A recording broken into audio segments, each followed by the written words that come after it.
Are you guys struggling to get that victory on Warzone? Well, look no more.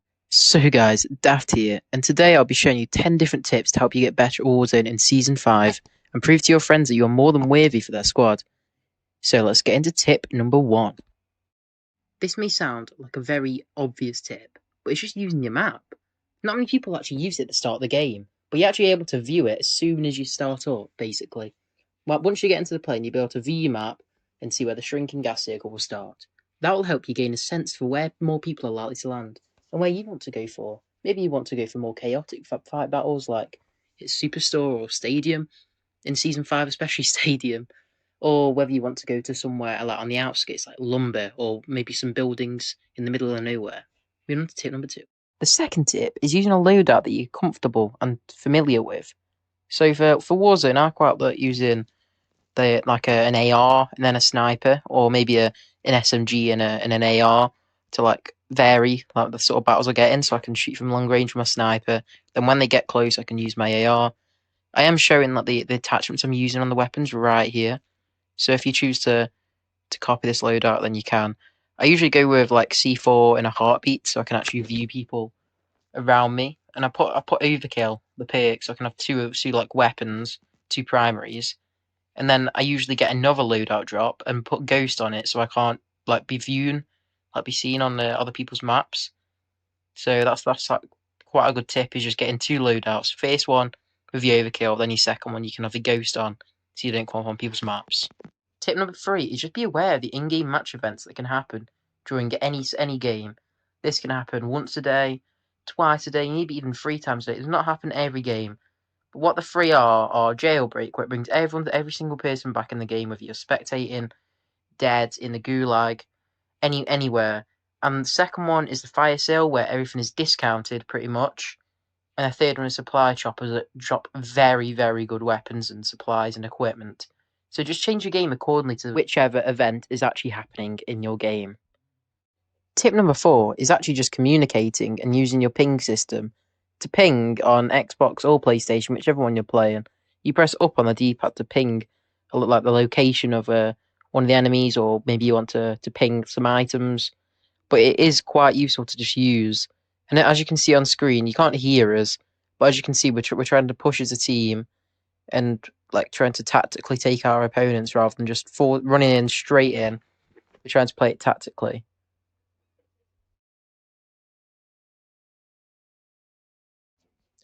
Moving on to tip number 5. And this tip is to do with UAVs. And not many people actually know this tip, but you can actually stack 3 UAVs up at once to turn it into an advanced UAV. So you see every enemy on the map, no matter whereabouts they are. Also, although quite a few people at the end of the game actually have ghost on, so they come invisible to your scanner, UAVs are still a hugely powerful kill streak to use in Warzone, and getting as many of them as possible is definitely worth it. Tip number 6 is to share your cash equally between your team, whether you've got 2, 3, or 4 members in your squad. So what you need to do is just, whenever you get cash from either contract, just picking up off the ground, or in supply crates, you can just get money to try and buy or fund your like loadout drop. And in my opinion, I think you should get one loadout drop for your team, put it down, get an overkill on your weapon so you can get 2 weapons of your choice, and then later on in the game you'll probably find another loadout drop, or maybe get enough cash to get another one, and you can get ghost on your second loadout drop and still have the 2 weapons. So you basically have an overkill on, but you're able to just not be on anyone else's UAVs, which is quite a useful tip for you guys to use.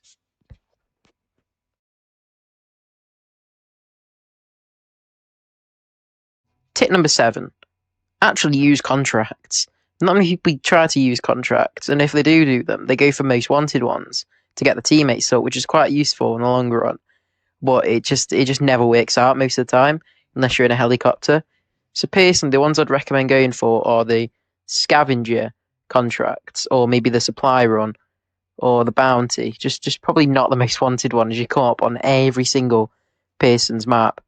So I'd recommend doing the scavenger one because it's the quite easiest, and you also get quite a bit of guns as you go along. So what you need to do is get 3 crates, and for each one you get a bit of money from that crate. And for doing all 3, you get like quite a bit of money. As you can see on my screen on the left, I get quite a bit of money from that. Tip number 8 is to use the gulag more intelligently, whether that be you are trying to help your teammate out or whether you are trying to get out yourself. So it's actually quite easy to navigate your friends around the gulag. So if you see the enemy going around the left, maybe you tell your enemy to go on down the left to try and take him out. Maybe you want to tell him to go on the right to try and flank round him and go behind him. But this is a good tactic. As you can see, he goes around the right, and that's because I was told. Tip number 8. This is to stay in the air once your pitch is back, or if you win the gulag. This can be quite good to navigate where you want to go, wait for your teammates to get back in, or whether you want to try and locate a loadout drop and wait for one to drop down. That is usually what I do. Just wait in the air until a loadout drop comes in, easily get my loadout back and carry on with the game as if it was before. This is a very underrated tactic, as quite a few people just drop straight back in and get into bloody gunfights that they can't win with pistols most of the time. So I would recommend using this. Me and my friend decided to land here because we've noticed that there's no loadout drop. So we just land on a couple of buildings that we were hoping where there'd be a few guns, but there actually weren't any guns at all. It was just completely barren. As you can see on screen, I've just tried to loot this building and there's absolutely nothing, not even any sign of any loot at all, which is pretty annoying.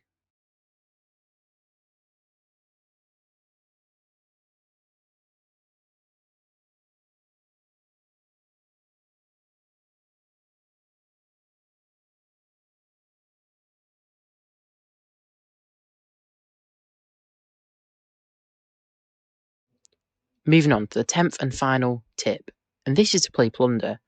This will improve you very quickly as you have unlimited respawns until the game ends, and this can help you improve many ways as you can get used to the map, used to where you want to land, used to the guns that you use, and it's just a good way in general to improve the game. So I would recommend doing this, to be honest. I have played this quite a bit to improve the game and it has helped. So that is one I would definitely use. So guys, that was the top 10 tips to use in Warzone in Season 5. So make sure to like, subscribe, and put those post notifications on if you enjoyed this video. If not, then give the video a dislike if you really want to. But just try and comment what else you want me to do and where I could improve. But yeah, that's it. See you later.